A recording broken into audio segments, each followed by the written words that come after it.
நண்பர்களே, நான் பாரதி வரியில் ஒரு கமாண்டு போட்டிருக்கு. அதை படிக்கிறேன் பாருங்கள் எப்படின்னு.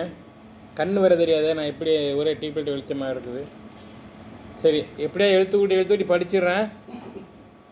ஆமாம், தலைவா, நீங்கள் ஏதாவது வீடியோ செய்து முன்னே வந்துடலான்னு பார்க்குறீங்க. ஆனால் முட்டாள் மாதிரி வீடியோ போடாதீங்க. ஒரு தெளிவாக ஒரு லாஜிக்கோட வீடியோ பண்ணுங்க, அப்போ தான் ரீச் ஆகும். அப்படியா? ரைட்டு. உன் வாய் முத்தம் பழக்கிட்டு உன் வாயில் சக்கரை போட, இல்லை கல்கண்டை போட, பேச்சம்பழத்தை போட. உனக்கு ஆம்பளை புள்ள ஒன்று பொம்பளை புள்ள ஒன்று பார்த்து சீரும் சிறப்பாக நல்லா இருக்க வாழ்த்துக்கள்.